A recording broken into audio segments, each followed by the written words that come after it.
ओम श्री गणेशाय नमः। श्री आशुतोषाय नमः। पुरुषोत्तम मास महात्म्य अध्याय 20। सूत जी बोले, नारायण के मुख से दृढ़धन्वा के पूर्व जन्म वृतांत को सुन नारद जी श्री नारायण को फिर पूछने लगे, हे तपोधनो, राजा दृढ़धन्वा फिर वाल्मीकि ऋषि को क्या कहने लगे, सो कृपा करके आप हमसे कहिए। नारायण बोले, हे नारद, राजा दृढ़धन्वा वाल्मीकि ऋषि से बोले, हे मुने, यह मोक्ष देने वाला पुरुषोत्तम मास व्रत कैसे करना चाहिए और कैसी तथा किसकी पूजा करनी चाहिए और इसकी विधि क्या है, सो आप कृपा करके सब लोगों के हित के लिए हमसे कहिए। वाल्मीकि ऋषि बोले, हे राजन, ब्रह्म मुहूर्त में उठकर पर ब्रह्म का चिंतन कर शौच आदि जाए, फिर स्नान प्राणायाम करके संध्या वंदन करे। जब तक सूर्य का दर्शन ना हो गायत्री का जप करता रहे। फिर सूर्य के मंत्रों से सूर्य को अर्घ्य देवें और सायंकाल अपने पैरों तक भूमि को प्रणाम करें। फिर यस्य समृत्य है इस मंत्र से प्रार्थना करें। जो ब्राह्मण श्रद्धा से विधि पूर्वक संध्या करता है उसे 3 लोकों में कुछ भी कठिन नहीं है। यह सब कृत्य दिन में पूर्व भाग का है। इस तरह नित्य कर्म करके हरि का पूजन करे। फिर व्रती पुरुष शुद्ध हो वाणी को नियम में कर शुद्ध गोल व चकोर गोबर से लिपी हुई भूमि पर व्रत की सिद्धि के लिए चावलों से 8 दल वाला कमल बनावे। फिर स्वर्ण, चांदी अथवा तांबे या मिट्टी का नवीन छिद्र रहित शुद्ध कलश उस मंडल के ऊपर स्थापित करे। उस कलश में जल भर दे। इस प्रकार कलश स्थापना कर उसमें सब तीर्थों का आवाहन करे।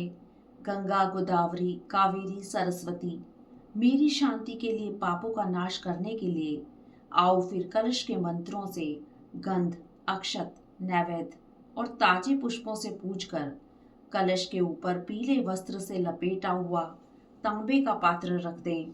फिर उस पात्र के ऊपर राधा कृष्ण की मूर्ति स्थापित करें। फिर भक्ति युक्त हो विधि से पूजन करें। इस तरह 20वां अध्याय समाप्त हुआ। पुरुषोत्तम मास 21वां अध्याय।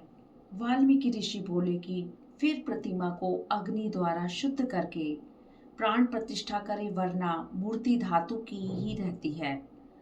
तद विष्णु ऐसे पुरुषोत्तम के बीच से जैसे वो वेदों के मंत्र को जानने वाला ब्राह्मण निरंतर हृदय पर अंगूठा रखकर इन मंत्रों से हृदय में प्राण प्रतिष्ठा करे। इस मूर्ति के लिए प्राण रहें या इस मूर्ति के लिए प्राण जाएं। इस तरह प्रतिमा के देवत्व आने के लिए स्वाहा। इस तरह यजुर्वेद के मंत्र को पढ़ें। इस तरह प्राणों की प्रतिमा में रख श्री पुरुषोत्तम भगवान का ध्यान करें और इस तरह कहें, हे देव देवेश, हे पुरुषोत्तम, मैं यह आसन राधा कृष्ण के अर्पण करता हूँ।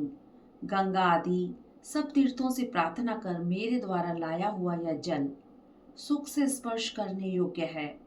भगवान पाद्य के लिए ग्रहण करो, ऐसा कहकर पाद्य देवें। ऐसा कहकर गंगा जी से जल लाकर सुंदर कलश में रखे हुए इस गंगा जल का आचमन करिए। ऐसा कहकर आचमन अर्पण करें। फिर पंचामृत से स्नान करावें और आचमन दें।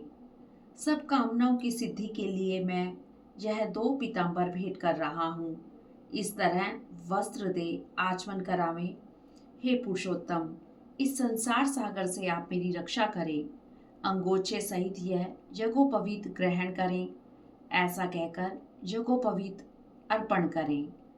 हे श्रेष्ठ, सुगंधित युक्त मनोहर दिव्य श्रीखंड चंदन के विलेपन को प्रीति के लिए ग्रहण करें। ऐसा कहकर भगवान को चंदन लगावें। हे पुरुषोत्तम, शोभायमान अक्षतों को ग्रहण करिए। ऐसा कहकर अक्षत चढ़ावें। इस तरह केशव आदि 24 मंत्रों से नाम के अंत में चतुर्थी विभक्ति लगाकर प्रत्येक अंग की पूजा करें। फिर पुष्प आदि ले एक एक वस्तु से पुरुषोत्तम का पूजन करें। इस तरह पुरुषोत्तम मास महात्म्य का 21वां अध्याय समाप्त हुआ। ओम नमो भगवते वासुदेवाय नमः। ओम नमो भगवते वासुदेवाय नमः। श्रीमन्नारायण नारायण हरि हरि, भजमन नारायण नारायण हरि हरि, गोविंद नारायण नारायण हरि हरि, भजमन नारायण नारायण हरि हरि, हरि बोल हरि बोल हरि बोल हरि बोल।